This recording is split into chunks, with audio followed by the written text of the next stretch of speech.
Patil Foundation, the management, as well as Principal Dr. Shyam Ganvir sir, Ganvir ma'am, as well as Head of the Musculoskeletal Physiotherapy Department, Dr. Deepak Annap sir.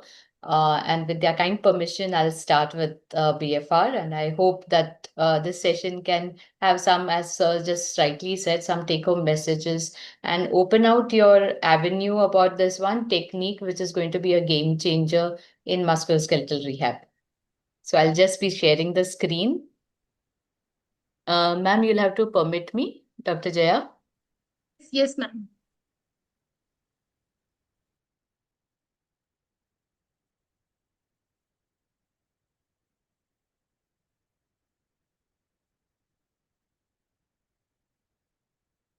You can make me a co-host or something. I'll be able to share the screen then.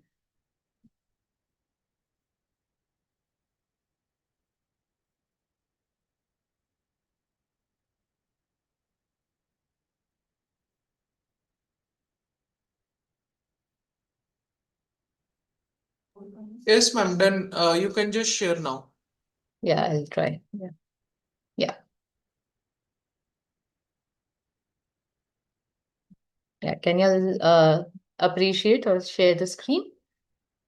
I mean, can you all see it? Yeah. Yes, ma'am. Yes, ma'am. All right. Let me just hide these other things so that I don't have to. Oops. Sorry. I guess. One moment. Just give me a moment. I don't know what happened.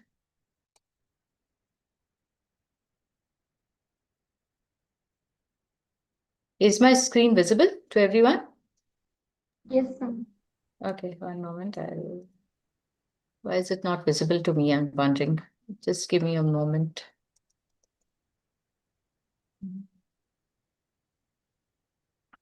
I'll just unshare and share it again. Just give me 2 minutes.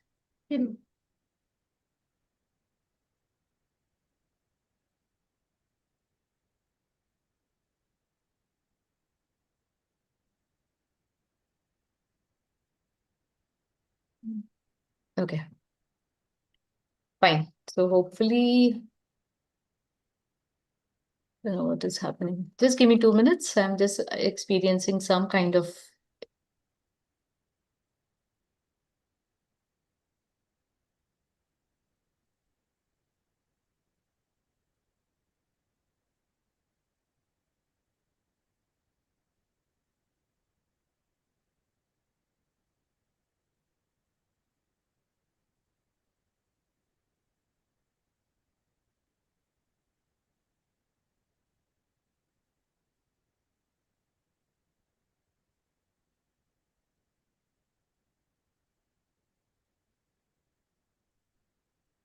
I'll share it again. Just give me a minute.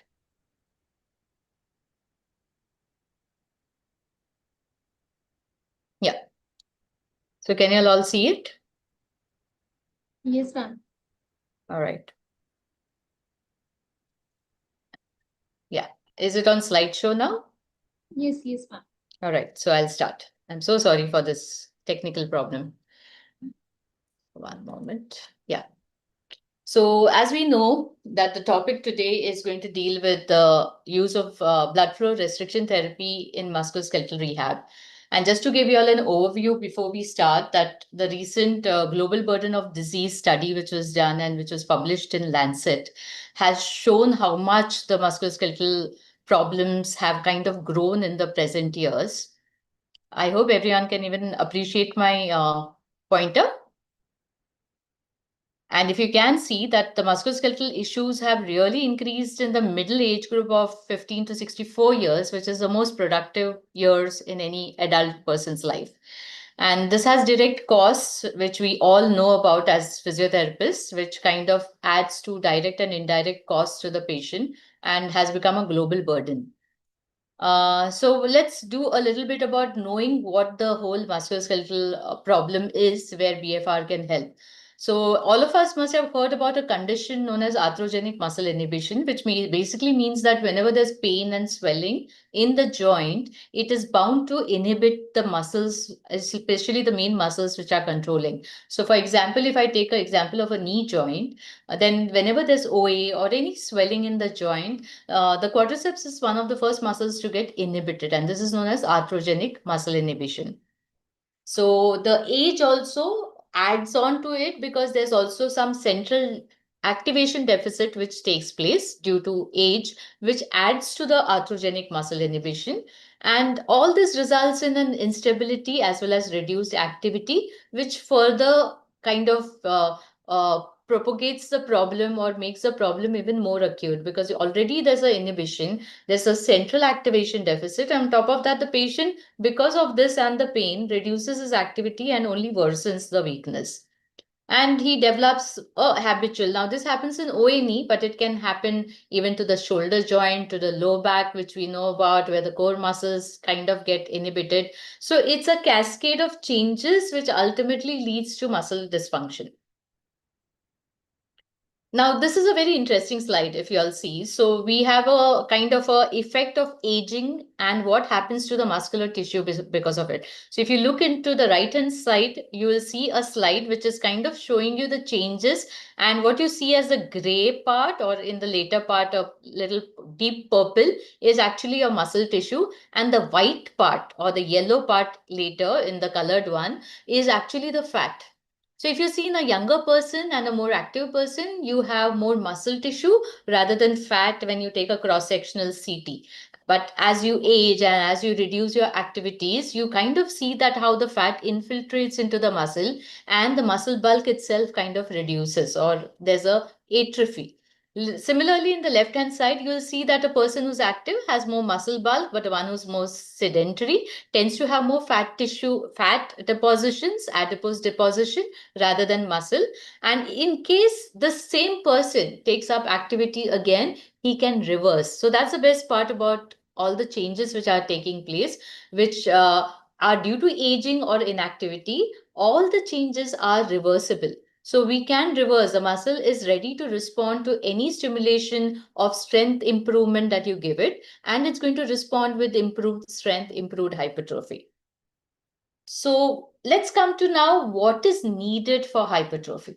Now, for improved strength and hypertrophy, or that fat to be displaced again by the muscle tissue, what you really need is your type 2 fibers, or rather the fast twitch fibers.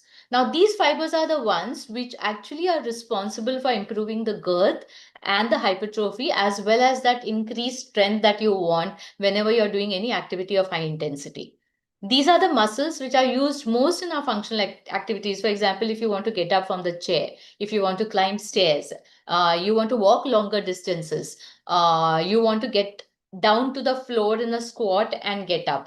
These are the very muscles which are going to help you to do that. So your slow twitch fibers are more to do with the postural control, and they are responsible for more lesser threshold activities, whereas the fast twitch muscles are the high threshold activities, but they are used everywhere in function.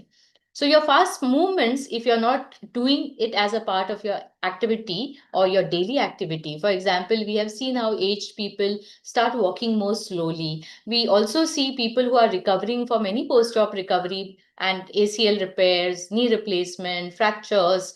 So we do see that when we are rehabilitating them, we do notice that their gait is not as they were walking before. So the whole thing becomes slower, and because of that, what happens is your fast twitch fibers are the ones which atrophy the first.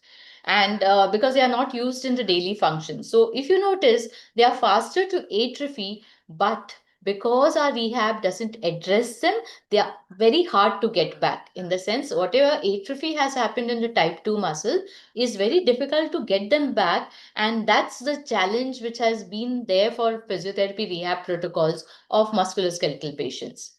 So rehab protocols also don't address it, in the sense that we all know that whenever we kind of go there and treat our patients, we are going to tell them, okay, do the static quads. Okay, now slowly take the leg into movement and, push my hand or push my this thing. But everything is done slowly. We are not doing it as a fast impulse action, which is usually required in daily function. So again, what happens is the slow twitch fibers are slowly regaining their strength, but the fast twitch fibers are never addressed.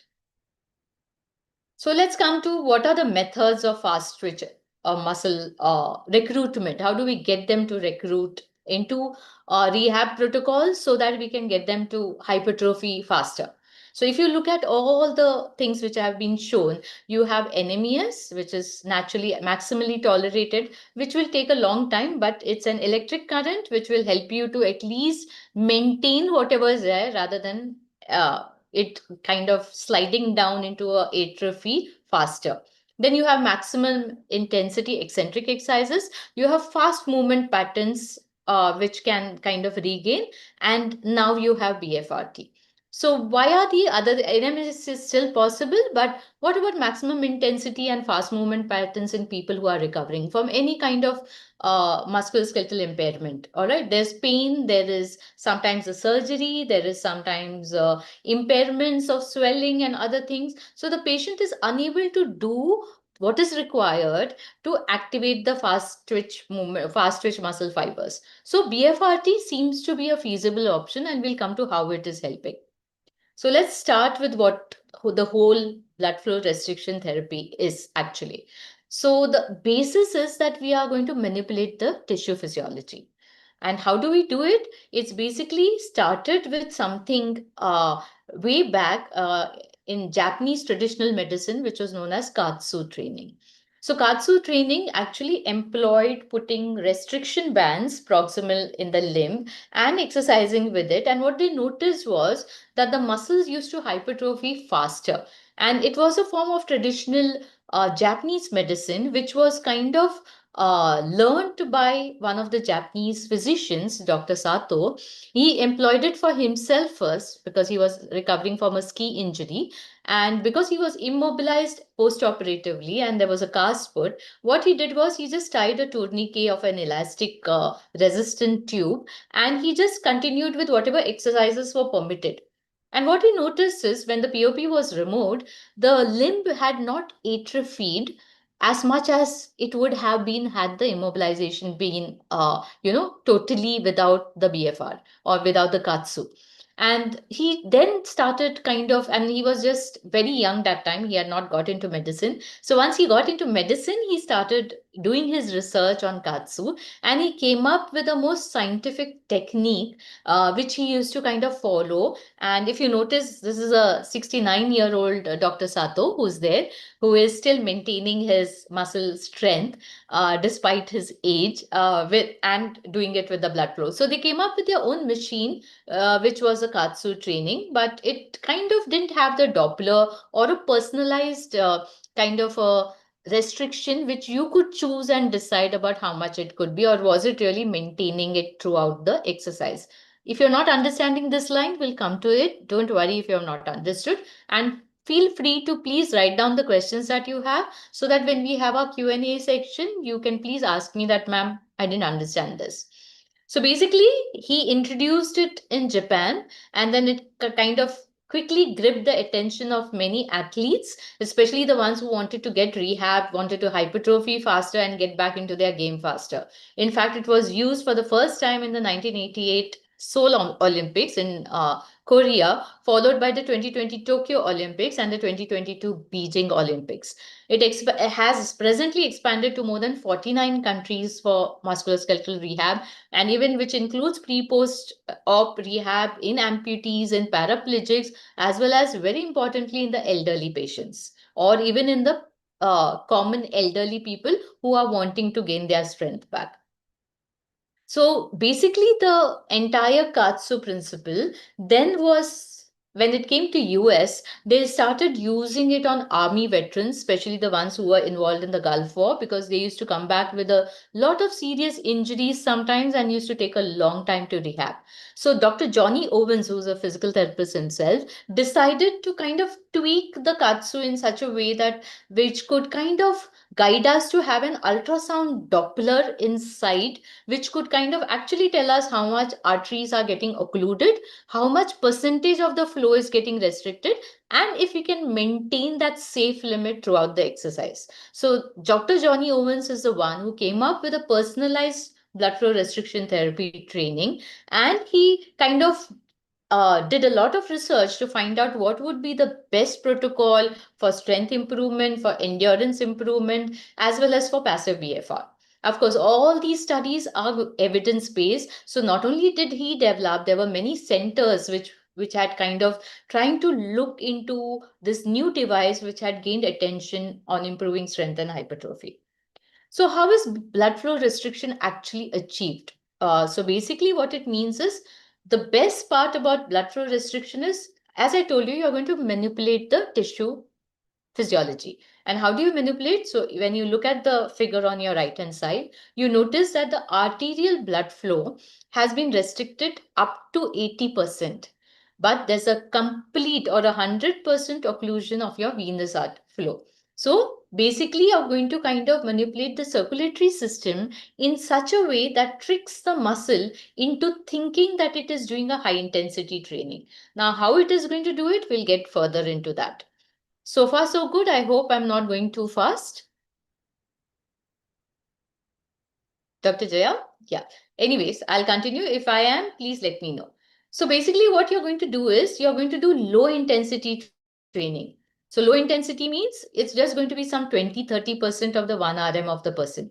And with low intensity exercise, you're going to be having a tourniquet tied or a cuff tied at the proximal part of either the lower limb or the upper limb, wherever you're exercising. And this tourniquet or this cuff is going to restrict your arterial blood supply in the lower limbs up to 80%, in the upper limbs up to 60%. And the venous blood flow is going to be completely restricted. And what it really does is you're going to have a typical protocol. Now, this is all evidence-based, and we are going to get into that about how different evidence has been developed to kind of perfect this protocol. So usually a typical BFR protocol has 4 sets. And amongst these 4 sets, the first set is always of 30 repetitions, followed by 3 sets of 15 repetitions each, which totals to around 75 repetitions in total. So this is a typical BFR set for one exercise.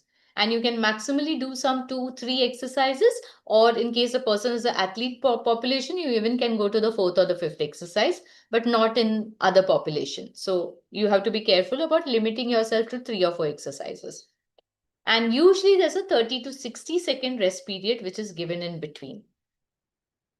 So how does it act like a therapeutic? That's me myself, who I had kind of gone to kind of do my fellowship under Dr. Anil Bhave, who has been using this for the past 8 years now, and 8-9 years actually. And he has kind of come up with his own set of rules as far as BFR is concerned, and I'm going to share it with you all. So basically, I had gone and experienced the BFR myself, and we kind of invited him to train us for the BFR. And we have the training which kind of takes place in place of workshops in Sancheti. We have 4 BFR units, which we are using it not only on our patients, but also for research purposes.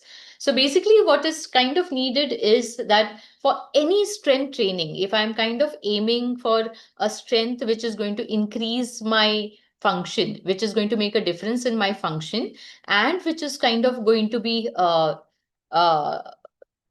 improving the hypertrophy of the muscles, then there are certain underlying principles which needs to be kept in place. One thing is the exercise needs to be high intensity. Without high intensity exercise, you're not going to get the bulk or the strength that you're aiming to be. Second, there needs to be some kind of mechanical tension which is produced by the high intensity exercise. Next is you need myotrauma. In the sense, there needs to be a small amount of wear and tear of the muscle following the high intensity exercise, because of which the muscle is going to kind of help the recovery by putting in more muscle cells or hypertrophying the existing muscles, or the cell swelling itself is going to kind of push the muscles towards developing into better strength. And of course, there needs to be a high amount of metabolic stress. What I mean is, whenever I'm doing a high intensity exercise, let's say I'm kind of carrying something close to maybe 60, 70% or 80% of my 1 RM, which is actually recommended by even ACSM guidelines. So American College of Sports Medicine, that is. So whenever I'm lifting something really, really heavy, what happens is there's going to be the muscle shifts to an anaerobic mode. What it really means is the amount of contraction in your muscle is so much that all the blood vessels get squeezed. And when they get squeezed, you're not really having an aerobic mechanism, which is going to help you in ATP generation, which is needed for your muscle contraction relaxation. So you shift to an anaerobic metabolism, and naturally, because you're doing an anaerobic exercise, you're going to have a lot of lactates which get accumulated. And this adds to the metabolic stress of the muscle which you're exercising. This metabolic stress results in it is high because of the anaerobic and this accumulation of metabolites, but this is going to kind of push the muscle towards all the hormonal and the enzymal changes, which is going to result in improved strength and hypertrophy. So again, taking this a little further, now what you see this graph is basically known as your Henneman size principle. This was a physiology principle, which you must have done in your first year physiology, and it's an important principle to remember whenever you're thinking about muscle or muscle strength. So what the Dr. Henneman found out was that this is, if you see this graph, this is a force production, the x-axis that is. So you're going from low load towards high load.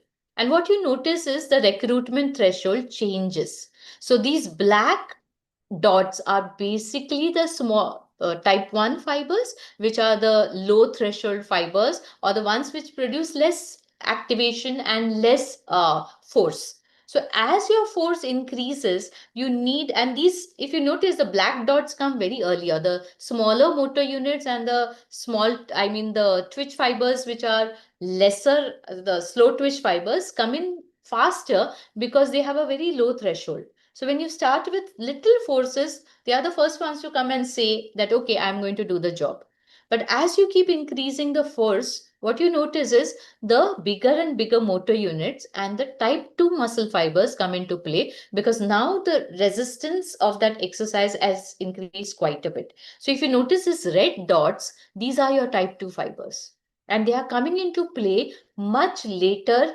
And if you notice, so when we are going from low to high, you'll notice that the red ones are coming after the mid intensity. That means closer towards the high intensity exercise rather than the type 1, which are stuck near the low threshold and the low force exercise.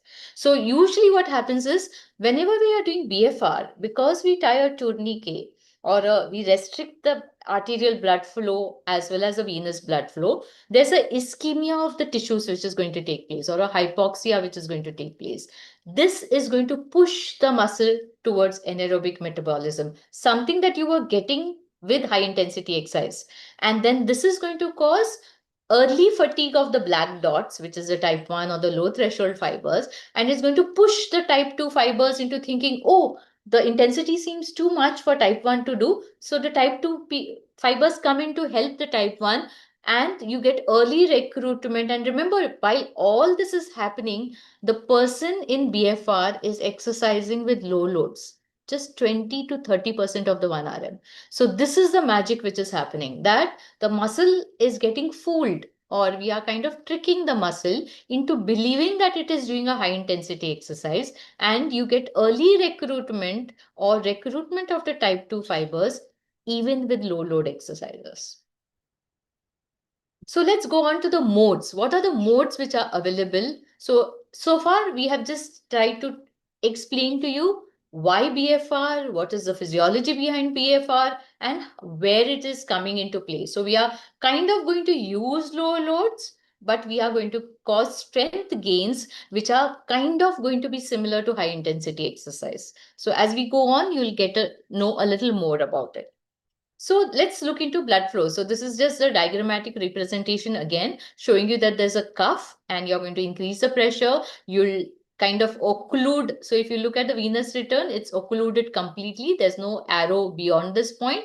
And the arterial flow also is depleted. So the strong arrow has got depleted here. And you have accumulation of all the metabolites. You're going to cause hypoxia, cellular swelling, everything.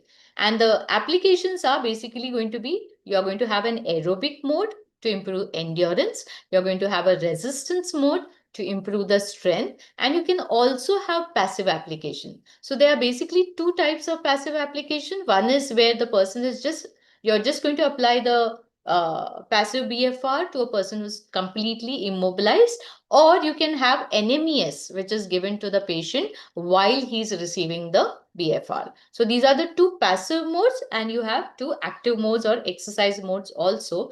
And we are going to get into how we are going to go about doing this. And before that, we are just going to learn a little bit about what is really happening. All right, so let's get on to how the strength improves with BFR training. So if you notice, these are the mechanisms of adaptation about what is really happening. So if you kind of notice, what you kind of notice is the entire hypoxic process, which is a part and parcel of your blood flow restriction therapy, is kind of happening because there are a lot of changes which are taking place in your muscles. And what is happening because of the muscle changes? So you're going to get stimulation of protein synthesis. So your amino acid are the building blocks of all structures, all tissues in your body. So if you are going to have stimulation of protein, that's going to improve the muscle hypertrophy. You're going to have increase in the growth hormone secretion as well as the IGF-1, which is usually secreted from the liver. A cell swelling is actually going to stimulate all this. You're also going to get angiogenesis. Angiogenesis basically means that, again, because the muscle thinks I'm quite hypoxic, I need more blood, there's going to be new capillaries which are going to be formed. And this new capillary formation is known as angiogenesis. You're going to have down regulation of myostatin. Myostatin is one enzyme which is responsible for atrophy of the muscle. So you're going to have a down regulation, means you're going to have inhibition of myostatin. Satellite cell proliferation is basically to do with additional muscle cell creation. So your satellite cell proliferation is going to lead to the satellite cells. They are like the stem cells. So they are going to differentiate into your muscle fibers, and they are going to kind of increase the number of muscle fibers within the muscle to kind of help you to manage that load, which it thinks is high intensity. You're going to have increased metabolic stress, which we already talked about, and there's going to be recruitment of the fast twitch fibers, which again, we kind of talked about. So now let's look into the effect of muscle strength. All right. So basically, one moment, I'll just reduce this thumbnail. Yeah. So let's look into what is happening to the effect of BFR on muscle strength and hypertrophy. So these are just few of the so many studies. Now, one thing that you have to remember that BFR presently is one of the most published literature for muscle strength training on most of the major databases like PubMed and Scopus. So you have more than 3,000 articles, which it's gaining. I mean, every day there are many articles which are getting added up. So it's one of the most researched and evidence-based protocol which is out there for improving your strength and endurance in the muscles. So in case you look at this, now this was one of the studies which was done way back in 2017. But if you look into this, he kind of compared between low intensity training, low intensity with BFR, and high intensity training. So this is the pre and this is the post. I'm sorry, the white bar is the high intensity, the middle bar is the low intensity, and the black bar is the BFR. So what you notice is in the pre, this is what they started with. And if you notice the post, you see that the high intensity, without doubt, and this was kind of done on normals. So what you notice is this white bar naturally has increased from pre value to the post value by 33%. The low intensity training has increased only by 8%. But now notice the black one, which is basically BFR with low intensity. And what you notice is it has increased by 26%. So you use the low load, which was similar to low intensity, but you only added BFR to it. And can you see the difference? Like the low intensity increased by 8%, but your BFR had increased by 26%. It is not touching the high intensity, but it is very close to it. And if you notice the knee extension strength also, what they noticed was similar things. Low intensity just 7%, high intensity was 22%, and in fact BFR was 23%. So it kind of and your this lower graph is showing the cross sectional area of the muscle. So with the high intensity, you had increased cross sectional area, but even that the BFR came very close to the high intensity exercise in terms of improving the cross sectional area, which was done by a 3D CT. If you look at other machines, I mean, other studies by Siegel, and you look into the other study which has looked into the peak torque post-arthroscopic, you looked into Leonicki had done, in fact, a systematic review to look kind of compare low intensity training versus BFR and look at the amount of difference which is there in terms of the improvement of strength with low intensity compared to BFR with low intensity. In fact, there are more recent studies, and people have used all sorts of BFR techniques and cuffs while using. So, and each one has come up with their own this thing. Of course, they are specifying what they are kind of using. So, you had a study which was done in China, and it was done a recent one, 2025 August. And what they kind of looked into was BFR with different kind of restrictions. Or rather, we'll come to it. Basically, as I told you a little before, that you have up to 80% restriction of the arterial and 100% occlusion of venous. So now what this study tried to do is they tried to do it with different amount of arterial occlusion. So lower limb strengthening, or basically they had kind of taken patients with knee OA, and they tried the BFR with 30% occlusion, with 50% occlusion, and with 80% occlusion. So if you look into it, low intensity, just plain low intensity training, this is the first graph is on pain, was black, and then with 30% was green, with 50% was blue, and the pink one is the 80% occlusion. And out of all the results, naturally you see more changes with the up to 80% occlusion. Similarly, they tried to study the proprioception. There was not much change with only low intensity, but can you see the change which has happened with BFR? So there at 60-degree knee flexion, you saw the proprioceptive kind of improving at much lesser ranges in the BFR group compared to the only lower resistance. Now this was on the right hand side, you can see the peak torque at 60 degrees and 120 degrees, which was done by an isokinetic machine. And you see the peak torque, which has increased in the pre and post in all the groups, but much more in the 80% compared to the 50%, compared to the 30, and compared to only the low intensity training.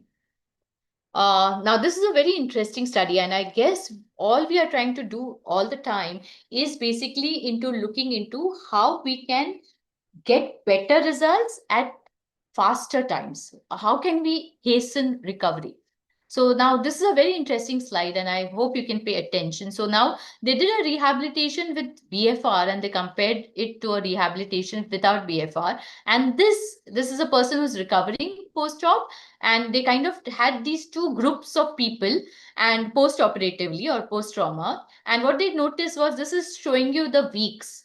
And if you kind of notice post-operatively, when they could start with strength training, was only going to be after 3 weeks, and by that time, their muscle atrophy was there was a muscle strength loss, aerobic capacity had reduced, and the pain was more. Whereas the passive form of BFR was started in the first week itself, and there was lesser muscle atrophy, lesser strength loss, improved aerobic capacity, as well as the pain had reduced.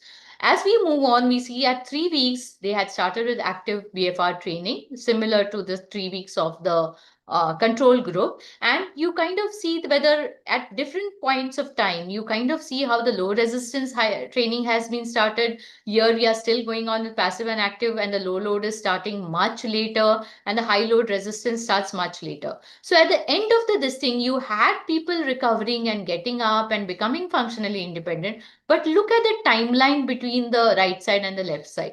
So if you look at the left side and you look at how many weeks was done by BFR to how many weeks did a normal training take place. Now you have got BFR, which is saving you almost 6 weeks here. So that is a substantial time. So if I can get the patient back into his function about a month and a half or 2 months before conventional therapy, then that's going to be again a game changer. We had other articles which had looked into the effect of blood flow restriction therapy prior to knee arthroplasty. That means they did a prehabilitation with the BFR and they tried to study how the postoperative function had altered. And if you look into this, they had given a low load prehab with a BFR on 86 patients using a Occlude app, which is a Denmark-based app. And they had kept the limb occlusion pressure or the arterial occlusion pressure at 60%. And they had given only 30% of the 1 RM for 3 weeks, 3 times a week for 8 weeks before the surgery.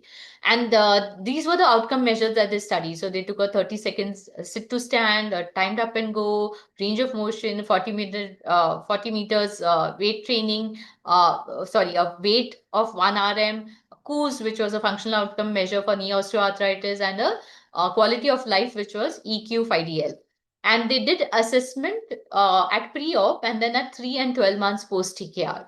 And they noticed that there was improvements in the strength due to BFR, and but all the other outcomes at the end of 1 year with conventional therapy were comparable. So this is again one more study which was done. Now what we have to remember is again the timeline which I showed in the earlier study. So if I can kind of get someone to recover 6 weeks before or a month and a half before or 2 months before, the person is up and about going back to work much sooner compared to conventional rehab.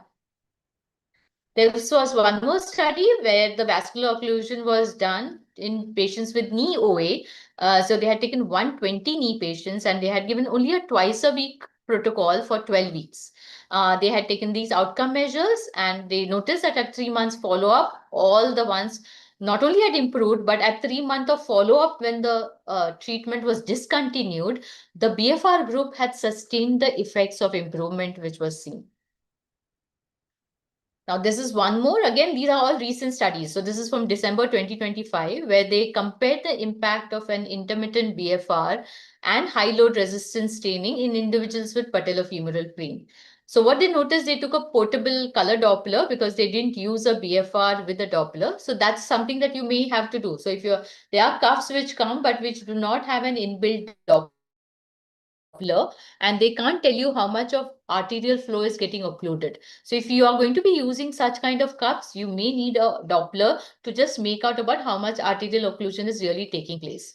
And as you notice, the BFR group was doing it at 30% RM, whereas the high load resistance was doing it at 70% of 1 RM. So these were some of the exercises that the patients were doing. Now, in these exercises, the leg press and the seated knee extension, these two exercises were the different ones which were done either with BFR or without BFR. And with BFR, they just did at 30%, and without BFR, they did it at 70% of the 1 RM. And naturally, the study showed that the BFR group had done much better. I forgot to put the graph there, but it showed much better improvement in the BFR. And anyone needing to go through the studies, please reach out to the organizers. I can send all the studies. You all can go through it, especially the master's students or clinicians who are interested. Now, this is a topic which comes very close to the topic of today and which has kind of considered it's been like a comprehensive review. And again, it was done in Jan 2025. And it kind of reviewed all the articles and came up with its version about how the BFR has improved the entire musculoskeletal. So they took all the studies which had studied BFR and they broke it down into sections where it was kind of explaining you what is happening due to BFR, as well as about where it is improving, and also about the side effects or the precautions to be taken.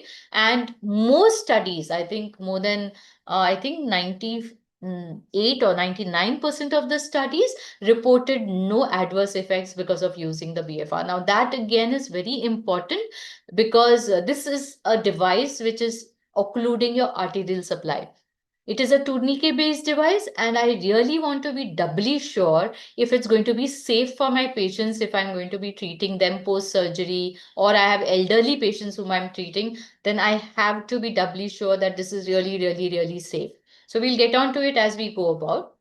Now, this one more thing which has happened is even muscles which are proximal have improved in their muscle girth. So I usually, what happens is the cuff is tied to the proximal arm or the proximal, it's tied to the proximal arm or it's tied to the proximal I just want to confirm with Dr. Jaya. Dr. Jaya, can they see my video if I'm kind of Yes, reducing the thumbnail also? ma'am, we can see the picture. You can see the slides, I agree, but can you Yes. see me when I'm kind of pointing out something?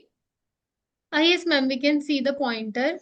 Not the pointer, me, as my video is seen in the short, this thing in the side. Yes, ma'am, we can see you, ma'am. Okay, because I'm kind of describing something, so I just want to make sure that people can see. So basically what happens is I usually tie the tourniquet proximal to the limb. So all the effects of, hypoxia and all is seen distal to the cuff. That means all the muscles distal to the cuff are the ones which are not receiving the blood supply properly. And they are going to cry out with hypoxia and going to create all the changes which I took place. But what they notice is also the muscles which were proximal to the cuff. That means the scapular muscles in the upper limb and the gluteus and the hip muscles in the lower limb were also showing hypertrophy and improved strength. So that is an interesting thing to note about the proximal. So this is the study which has been kind of even published in 2019, and we have scores of other studies also, but it has got limited exploration. So we are kind of having our own studies also which are going on in Sancheti, which is trying to study this.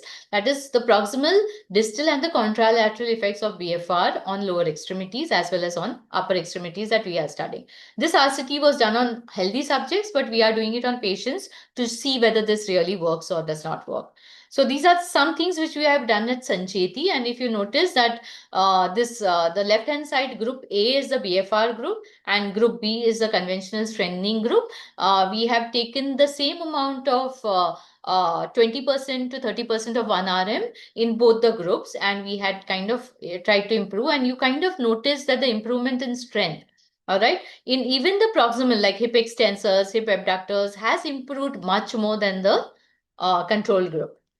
This we tried to study it on patients with rotator cuff tendinosis and shoulder pain. Here also you see muscles like serratus anterior, middle trapezius, lower trapezius have all shown improved strength compared to the control group on the right side. This is again one of the studies which has tried to kind of see into all the changes which are taking place. I'll kind of share the study. I'll not get into it. It's similar to the changes that we have talked about earlier, because we have a lot of slides to cover and I think I may run short of time. So we'll come then to the mechanism of improvement in aerobic capacity. We talked a lot about how strength is improving, but how does it really help in muscle endurance or endurance in general building? And the answer is yes. And how does this happen? Basically, we already know that the muscle strength is improving or there's hypertrophy. So hypertrophy, without doubt, if your muscles are stronger, you'll be able to walk better, walk faster, walk longer distances, which equals to better endurance or better stamina. You also had angiogenesis taking place, new capillaries were being laid down, but not only that, you had mitochondrial capacity. So again, the body was tricked into thinking, "Arey, meko oxygen nahi mil raha hai. I'm not getting enough blood." So improve the mitochondria also, which can kind of entrap or take the oxygen from the blood and utilize it for better energy production. So you also had mitochondrial capacity, which had improved in the cells. We had angiogenesis which had taken place, and because you applied a tourniquet and restricted the blood supply, the heart also, there was a heart rate increase. We'll come to that. So there was a blood pressure increase and a heart rate increase. So you also improved your cardiac stress. So you were exercising at not something which would have been otherwise possible with low intensity. You were exercising at a little higher limit compared to a low intensity training. So ultimately, you were kind of getting into a higher intensity training compared to a simple low load training exercise. Now, these are some of the studies which have tried to kind of look into what the effect of BFR. So now, if you notice that with low intensity endurance training, that means at lower exercising at lower heart rate reserves or lower VO2 max, this thing, the increase was only by 1.4%. But if you notice, the BFR has improved by 7.7%. And this was by performing, and this was a systematic review with a meta-analysis done. If you look into the right-hand side, that also has been a systematic review which was published in 2018.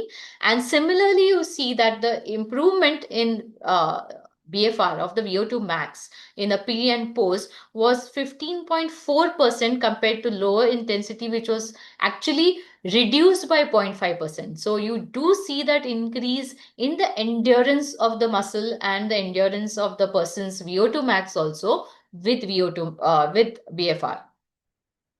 So this was again one more where blood flow restriction was used in elderly individuals with knee OA, and they looked into a feasibility study. So this is kind of just looking into, and they used a very different kind of a BFR here, but they kind of looked into whether it's feasible or not, and they came up with this thing that was released in 2022 June, and they kind of saw that 14 elderly were taken, and after 8 to 10 weeks of 20 minutes of walking with 60% of rest limb occlusion or the arterial occlusion pressure of BFR. They also had used the Occlude app of Denmark. They had kept a speed of 4 kilometers per hour for 4 days a week. And what did these were the outcome measures that they took, like the sit to stand, timed up and go, 40-minute walk, and the stair climb as well as the course. And what they noticed was that 9 people who completed the trial, all right, 4 had discontinued due to the discomfort or the pain, and 1 for unrelated reasons. But the ones who completed the trial had improvement in their endurance, improvement in their strength, and their all outcome measures had improved quite a bit. So these are the things of the 9 people who completed the trial. And if you see the pre and post in terms of the timed up and go, the time had become faster or reduced. The step count has increased, and the 40-minute walk test, the distance had increased, the speed had increased, sorry, as well as the repetitions of the 30-minute sit to stand had improved quite a bit in the this thing. There was not much change in the stair climb as well as the course, but all the other functional tests had shown improvement. This is again, I'll not waste too many time. They had also studied the biomarkers to know the metabolic stress and the other things which had happened. And they had, this is a narrative review on how the different enzymes and secretions are happening, which are kind of pushing the muscle towards better endurance and better strength. This is comparison of effectiveness of the BFR with traditional heavy load in post-surgery of ACLR. Here, 20 patients were taken and compared with the high intensity exercise. Here, they found that there was no significant difference between groups. So this is again one study which I'm kind of trying to put out there so that you kind of come to know everything about what is happening. Now, this is effects of BFR. This was a systematic review with a meta-analysis, which concluded, if you look at this forest plot, it is showing you that for the anatomical cross-sectional area, it is going towards a BFR, but it's not significantly out there. Isometric contraction also is more closer towards a BFR, but the IKDC score, which is your functional outcome measure, which you take post ACLR, is significantly into the BFR. So BFR group showed early gains in muscle strength, but also similarly reflecting it in function. Because the most of the studies which was taken in meta-analysis were very heterogeneous. Heterogeneous means someone had applied 40%, someone had applied 60%, someone had applied 80%, because of which it was not common. So if you have many studies which are taking into account the same occlusion pressure, the same outcome measures, then a meta-analysis becomes stronger. If you take different outcome measures, different occlusion pressure, it's sometimes just not. So now, because of more studies happening in a more streamlined and standardized format, we'll have much more better systematic reviews and meta-analysis which are going to be published in the near future. This is again a lot of studies which have done on post-operative scoping reviews as well as systematic reviews, and all of them are pointing towards, these 2 reviews are pointing towards much better function with BFR compared to low intensity resistance alone. Now we go on to the looking into, is this really safe? All right, so right now we knew about what are the changes taking place, strength mein kya ho raha hai, endurance mein kya ho raha hai, what are the studies telling us. Everything is looking very positive, but let's look into whether it has a dark side to it, whether there is it really safe, that we can use on patients. And if you look into this, this is telling you about the risk of venous thromboembolism. So every tourniquet therapy has a kind of a affection where, it can pose a risk of thromboembolism. But BFR, because we are doing it for a very limited time, there were studies which have measured the D-dimer as well as the fibrinogen following exercises with BFR, and they have found that it has not increased at all. And there is no evidence to suggest that BFR increases the risk of thromboembolism. In fact, prolonged use, more than 120 minutes, is required to increase the risk of venous thromboembolism. But BFR exercises are only for 6 to 8 minutes or maximum 15 to 20 minutes with aerobic training, because of which it has been rendered to be completely safe or not increasing your risk of thromboembolism. Coming to the impact of BFR on hemodynamics, now if you notice here, this is the dark black line is your high intensity training. The lower circle line is basically low load training, whereas the square one is showing you about the BFR. So what you notice about the BFR training compared to the high intensity training is that even if you look into the right hand side also, you will notice that the high intensity training, the amount of systolic blood pressure spike that you see at subsequent sets, as well as even post in the right hand side study, they have even tried to study the recovery following the exercises. So what you notice is the BFR is lying somewhere between the low load and the high intensity. So this BFR, the heart rate response as well as the systolic BP response is more than the low load. As I told you, there's a cardiac stress, there's a tourniquet which is tight. So naturally the heart has to beat a little with more force. So naturally the blood pressure is going to increase, and the heart rate also increases because the muscle is demanding more oxygen.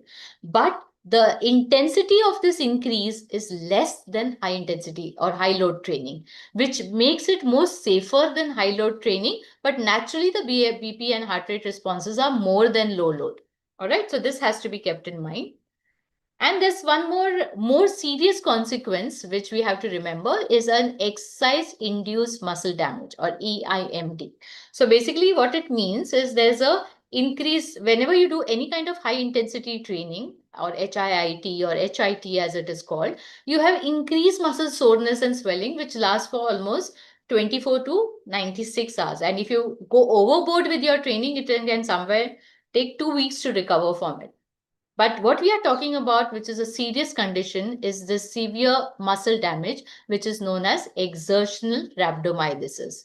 So here what happens is the creatine kinase, and there's literally a breakdown of many muscle fibers inside, or there's a lot of wear and tear of muscle fibers because of the high intensity training that we have done, because of which the creatinine kinase and myoglobin leak into the blood to levels which are more than 50 times the normal. And this factors which are associated with EIMD or is exercising till breakdown. That means even though your muscle is keeping on complaining, you still want to continue the repetitions till you can't do one repetition more. That means you're completely exhausted or you fall flat. The second is doing more eccentric training with breakdown exercises and very high exercise load done in a short span of time. So unaccustomed, excessive, and prolonged. These are the three things you have to remember which leads to EIMD. And as long as you're not falling in this category with your exercises with BFR, you don't have anything to worry about. So these were 4 studies wherein case reports had been done. So throughout till now, there have been 4 studies which have shown one case report of rhabdomyolysis, and that also happened in 3 of them actually, and one had delayed onset soreness. So the 3 ones which reported the rhabdomyolysis happened in people because of doing unaccustomed, very high intensity exercises within a short span of time, or applying it for a longer, doing more than 5, 6, 7 exercises with BFR. So doing too much, too high intensity, and in people who were sedentary preoperatively. So one of the case was that the patient was a sedentary preoperatively, pre-ACL, and post-ACLR, they just pushed him towards exercises of BFR, which was high intensity, and that resulted in rhabdomyolysis. So you have to be careful about it. The other one which you have to be careful is about the risk of nerve injury. Now you're applying a tourniquet, so you're going to kind of apply it and restrict not only your blood supply, but you're also going to cause a compression on your nerves around that area.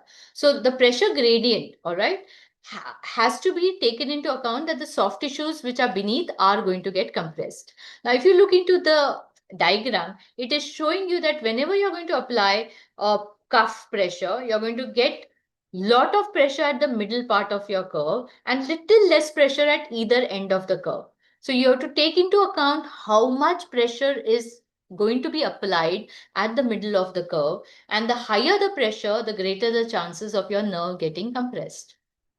So now what happens? In which cases do we get this nerve compression? So it's basically whenever you're going to apply high pressure gradients, you are bound to cause some amount of nerve compression, but the nerve compression should not be something which gives rise to nerve damage. So that happens when you're using a very narrow cuff instead of a broad cuff, and you have a limb occlusion or an arterial occlusion pressure, which is very high.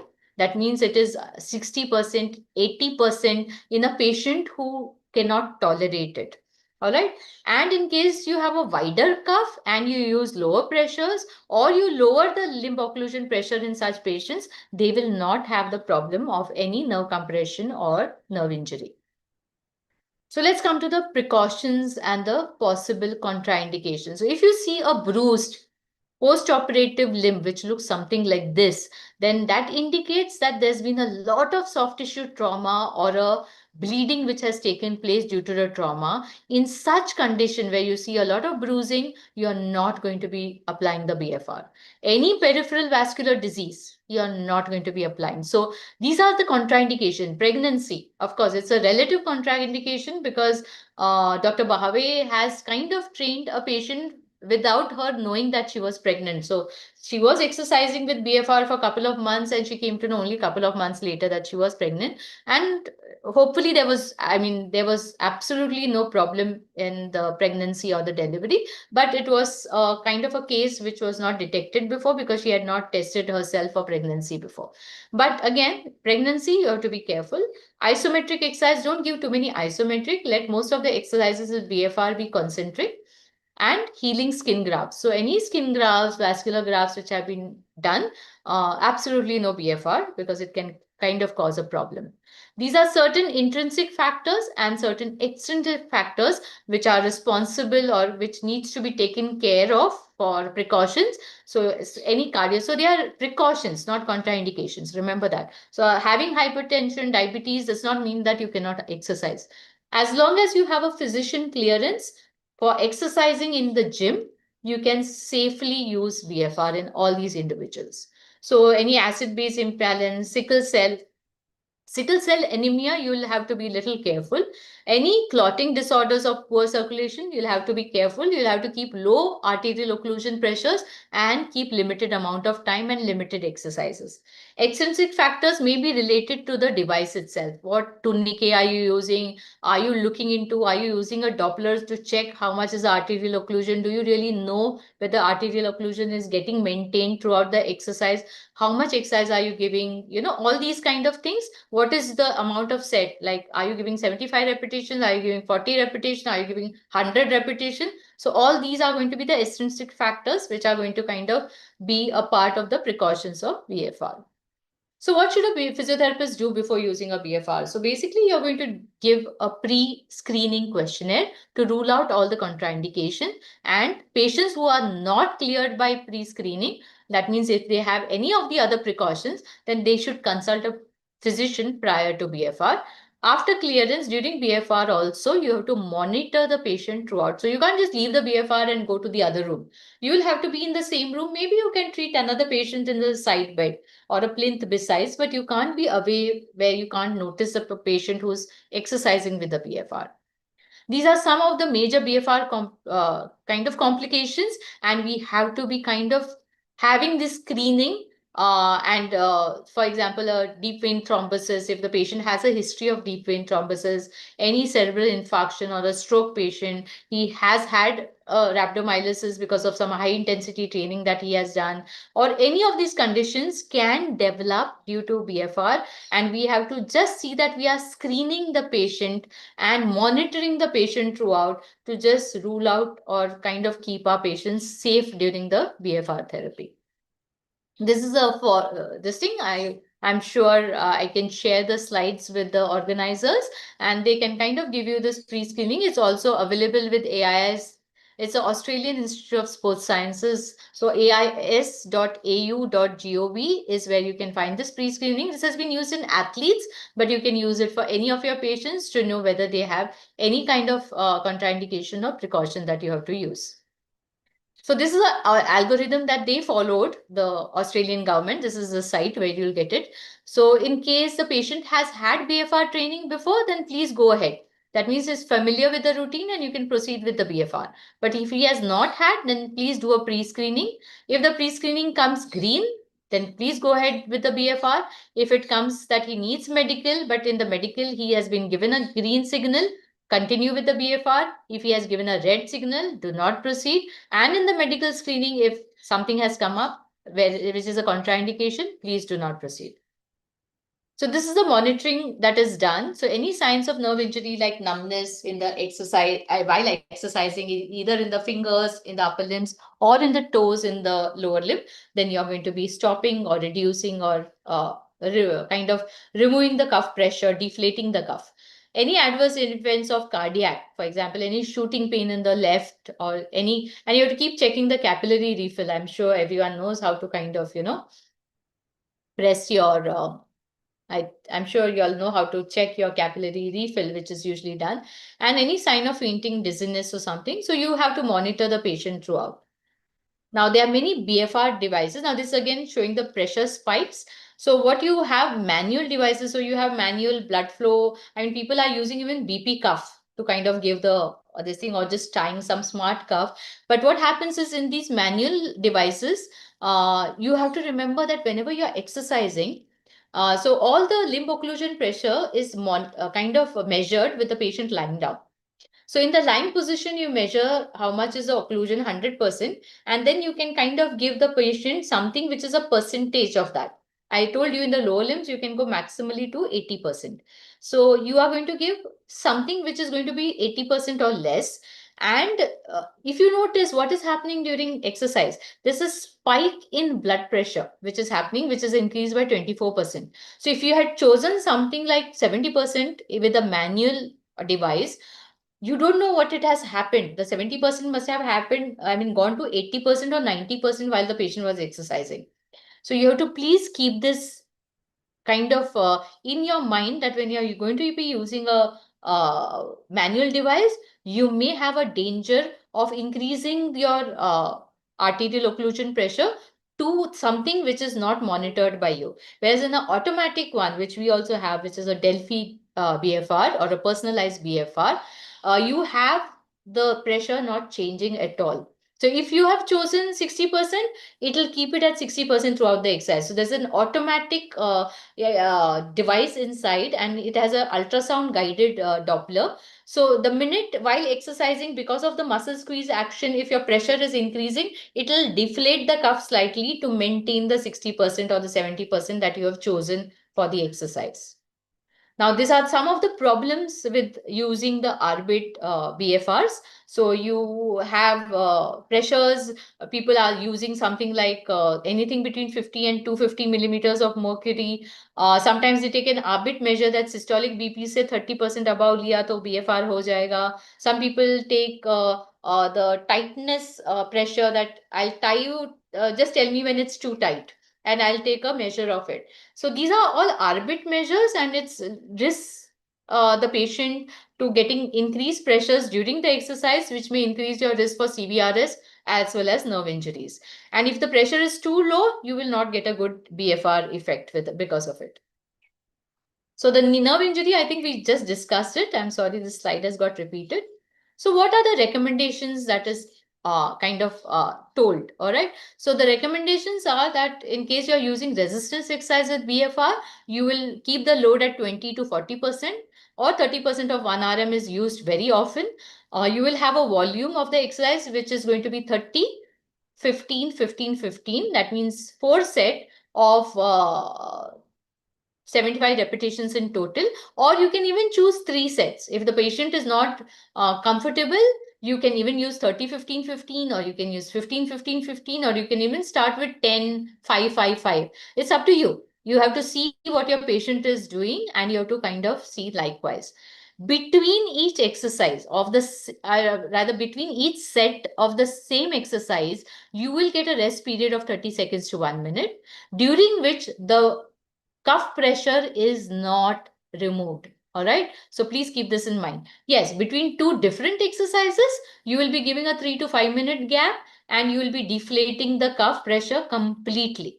But during this complete 75 repetition ka set, or 4 sets of whatever you're doing, or 3 sets, whatever, बीच में rest period के बीच में you will not be deflating the pressure. So pressure will be on. Only thing is the patient is resting. He's not doing the exercises for 30 seconds to 1 minute.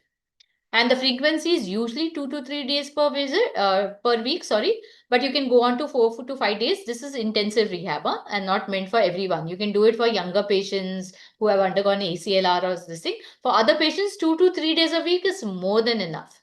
And you need to use personalized limb occlusion pressure or arterial occlusion pressure, as is told. And the pressure should be about 40 to 80% for lower limb and 50 to 60% in upper limb. Please keep this in mind. Okay. So considerations we have already talked about, all right, that in higher pressures may induce greater muscle adaptation, but you have to be careful about where you're using it. Okay. Some endurance. Now, as I told you, endurance is you just do a walking exercise. So we have tried this for our ONE patients, where we tied the cuff proximally and told the patient to walk. And we maintained it at 50% of the VO2 max. And we gave about 15 to 20 minutes of walking compared to 45 minutes of walking. I mean, half an hour to 45 minutes of walking in the conventional aerobic endurance training. And we compared them, and again, we were just doing it thrice a week, and we kind of got much better results with the BFR compared. I was wanting to share, but anyone interested can reach out to me. I'll tell you all the difference that we got. And again, we use less. Now remember, this occlusion pressure is going to be different. Now here for endurance, I'm not going to be using this. Endurance, I usually use something like 40 to 60% of the limb occlusion pressure, even for the lower limb. So please keep this in mind. So this has been wrongly put up here. It's not 40 to 80%. It's only 40 to 60%, and maybe a 20 to 40% for the upper limb if you're training the person for endurance.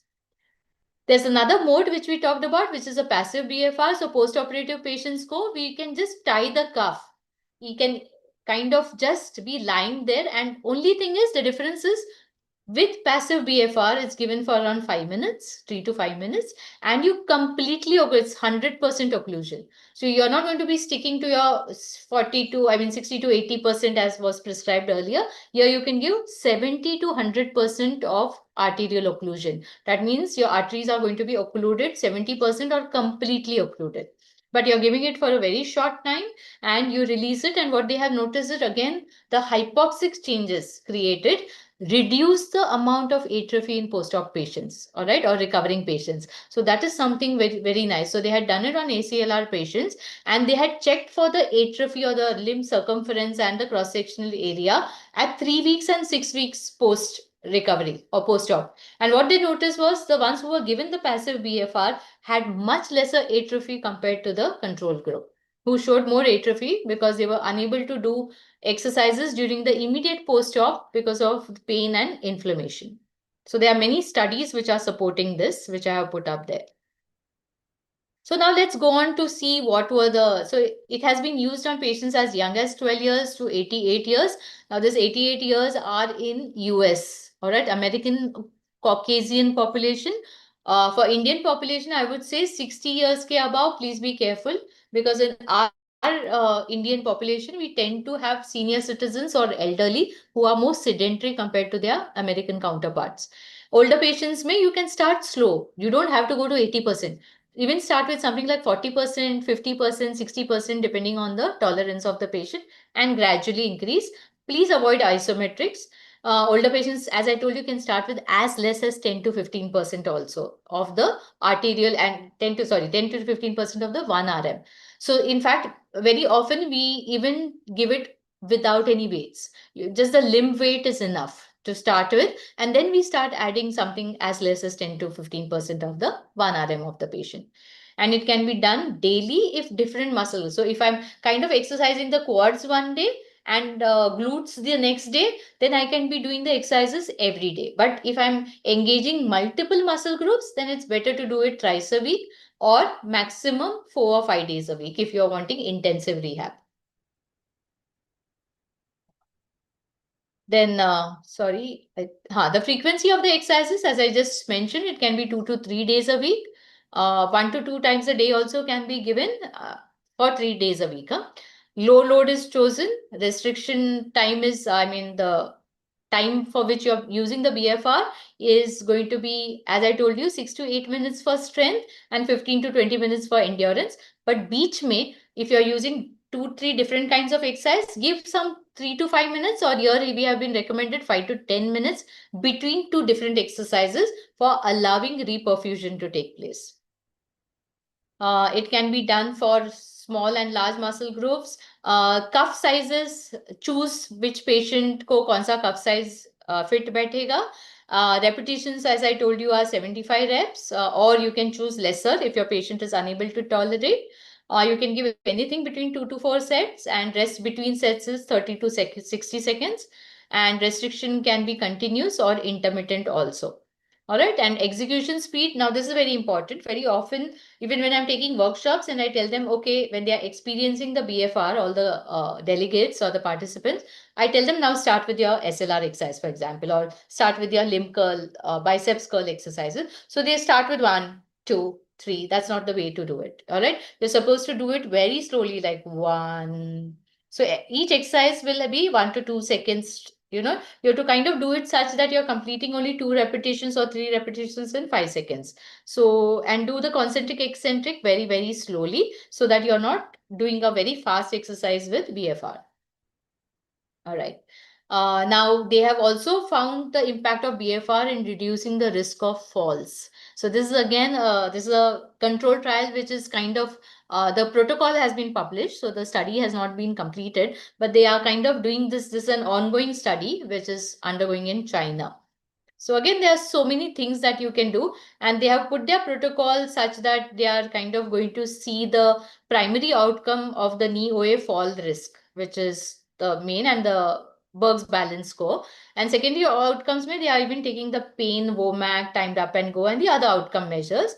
And they are going to keep the resistance of at 35% of the 1 RM, 4 sets, 3 days a week for 4 weeks. So they are just giving it a 1-month trial and going to look into the elderly patients with OA and whether their fall risk has reduced or not. So this is a very interesting protocol which was out there. Likewise, I think we have a lot of studies. I'm sure I'll be glad to share with anyone who's interested. My email as well as my number is shared. Anyone can reach out to me. This is what has been developed, where BFR stands in our overall rehab. So this has come whenever we are starting in a post-op patient with NMES, which is immediately post-op, or 2 to 3 days post-op. Also, you can start it depending upon the surgeon's protocol. And you can notice that your BFR is starting much early in post-op phase, even much before your CKC or OKC exercises or the closed chain or the open chain exercises are starting. Your BFR can start much earlier than that. And you can kind of have it till the person with progressive loads has come closer to high intensity. And then you can only do the high intensity exercises and the heavy load ballistics. So this is where the role of BFR can come during the recovery, during low loads, and kind of trying to improve the strength with low loads. So yeah, with that, I kind of end my talk. I again would like to thank the management, the head of the institute, and everyone at Dr. Vittal Rao Vikhe Patil Foundation College of Physiotherapy. And thank you once again.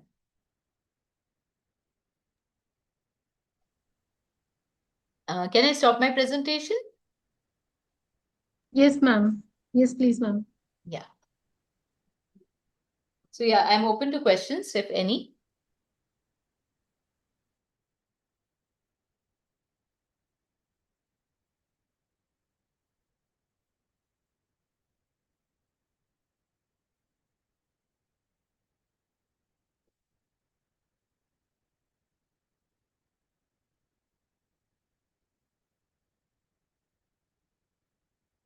So I think in the chat. Acha, okay, fine. There are no questions there.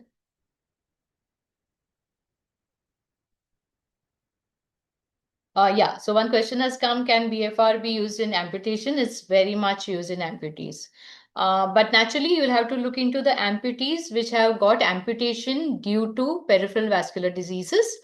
And you have to look into the stage of healing that the person is. So naturally, in a patient where the sutures have not yet healed and the patient has been operated with PVD, then I'll have to see to it that I'll have to wait for the suture healing to be completed, and I'll have to wait for at least 3 to 4 weeks post-op to start with BFR, and I'll have to make sure that my arterial occlusion pressure is kept less, so that it's a precaution, but it's not a contraindication. In fact, they have started using it on many paraplegic and amputee para athletes also. So it is used very widely, but PVD patients ke liye you have to be careful.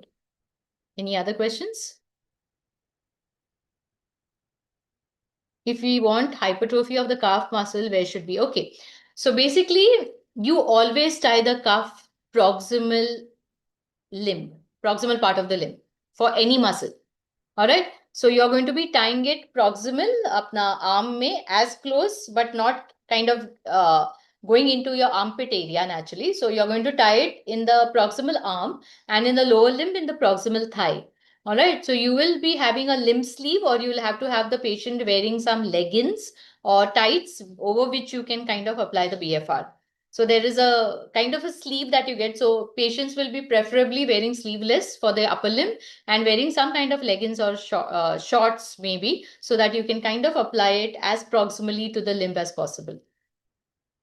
Are there any normative values for occlusion age-wise? So I've just told you, in the more elderly patients, you can start with something like 10 to 15% of the occlusion pressure. I mean 1 RM, sorry, and something as less as 20% of the limb occlusion pressure. So ऐसा age group का ये नहीं लिया है, but surely the benchmark is that when you're using it for the upper limb, please don't go beyond 60%. When you're using it for the lower limb, please don't go beyond 80%. In fact, it's better to stick to 70% of occlusion pressure. And in the elderly patients, you can start with something which is kind of, less occlusion pressures and less RM. So that is the only difference in elderly that you can do. So I'll be kind of starting with something like 40% of the limb occlusion pressure and giving the patient about 10 to 15% of the 1 RM, or no weights also. That's the thing I do. Post-op, we have to passively perform you can perform passive, but for passive BFR, you don't really have to even do passive movements. You can just apply the pressure and the person can be just lying down. Or you can put the NMES. So you all know about the NMES, the neuromuscular electrical stimulation. It kind of gives rise to high intensity contraction of the muscles, which is very close to the tetanic contractions that we do, which can't be achieved by other EMS machines. So NMES is a special machine which has got the current waveform in such a way that it activates the fast twitch fibers. So you can use it with NMES or without the patient doing anything. That's a passive BFR. 1 minute. Anything else? And scapular ke liye bhi same thing applies. Where to apply for deltoid specific? As I told you, muscles proximal to the cuff also are getting strengthened. So for deltoid also, I'll be applying here. For the scapular muscles also, I'll be applying here. So the position of the cuff, even for hand muscles, my occlusion will be at the proximal arm. So please keep this in mind. Can we give BFR in vertigo or hype? So why are you wanting to give BFR in a vertigo patient? So is the strength training the treatment for vertigo? I don't think so. So please look into, now BFR is a device which has been designed for strength and hypertrophy training. or strength and hypertrophy gains. So wherever strengthening is a part of your protocol, your BFR has a role to play. Can we do bilateral? Yes. In fact, the newer machines have come up with dual ports. So what used to happen is, for example, endurance training. I'm walking and my both knees have got knee OA.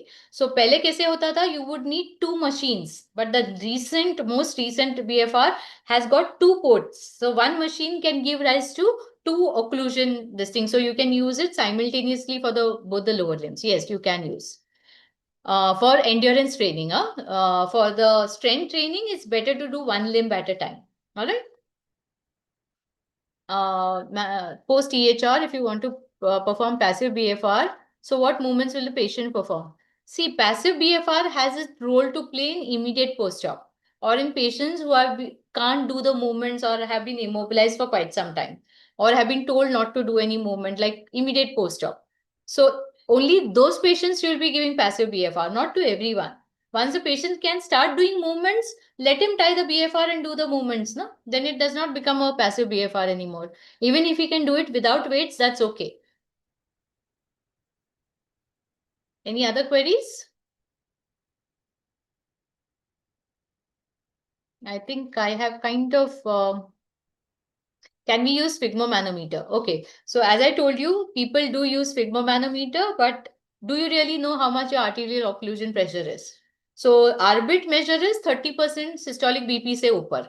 But while exercising, as I told you, if the limb circumference is less, for example, if you have got a very lean patient, all right, or if you're making him do a lot of exercise, which is kind of causing a lot of contraction, forceful contraction of the muscle, then in such a patient, there will be a spike in the occlusion pressure.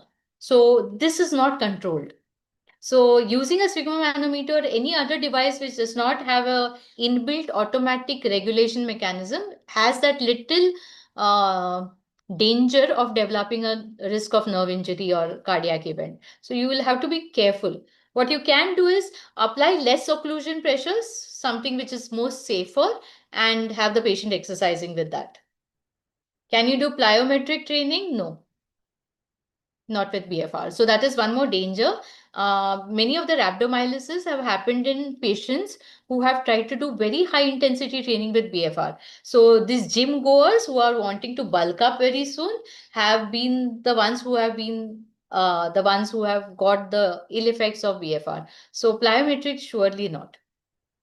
It's a very high intensity training, and BFR is low load training giving rise to high intensity effects. So please keep this in mind. So yeah, thank you so much. Thank you so much, Sona ma'am. Still the questions are coming. And Yes. this shows how interestingly and the participants have attended your webinar. And it is interesting actually, the therapy which is there and one of the recent advance. So I thank you so much, ma'am, for sparing so much time with us for this webinar and your depth of knowledge, your explanations, practical guidance, and even the latest evidences which you showed in the last part of your slides will help all the students to know at least basic of this blood flow restriction therapy. And in near future, if we get a time or if you are free, we can have a hands-on Sure, workshop sir. also, because this is Yes, sir. practical topic Yes, it more is. It than is. the theoretical. Exactly. So thank you very much for joining us. And as a token of appreciation from our college, this is a memento. Thank you very much. Thank Thank you. you very Thank you so much. Thank you. much. I request all the participants to fill up the feedback which is sent on the email as well as the post test. Also, we have posted in the chat box. Thank you very much for joining us. Thank you. Thank you. Thank you so much. Thank you again. Thank you, ma'am. Now I would like to request Dr. Nilesh sir for vote of thanks. Good evening, all. Respected Principal Sir, esteemed guest speaker, distinguished faculty member, dear colleagues, students, and participants. It is my proud privilege on behalf of Dr. Vittalrao Vikhe Patil Foundation's College of Physiotherapy and Department of Musculoskeletal Physiotherapy to propose vote of thanks for today's enriching webinar on blood flow restriction therapy. First and foremost, I extend our heartfelt gratitude to our esteemed resource person, Dr. Sona Kolke ma'am, for delivering such an informative, evidence-based, and engaging session. Your expertise, practical insights, and dedication to advancing physiotherapy practice have greatly enhanced our understanding of blood flow restriction therapy and its growing role in modern rehabilitation. We sincerely appreciate the time and efforts you may have taken to share your valuable knowledge with us.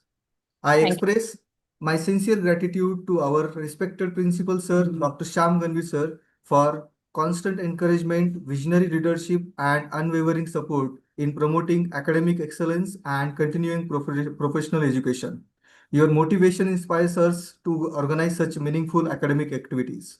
I would like I would also like to thank our respected management for providing us the opportunity and resources to conduct this educational webinar and for continuously encouraging initiatives that enhances the professional growth of our faculty and students. A special word of appreciation goes to all the faculty members of Department of Musculoskeletal Physiotherapy and the organizing committee. Your meticulous planning, teamwork, and dedication ensured the smooth conduct of this webinar. I extend my sincere thanks to all the teaching and non-teaching staff, volunteers, and the technical support team whose behind the scenes effort made this online session successful and seamless.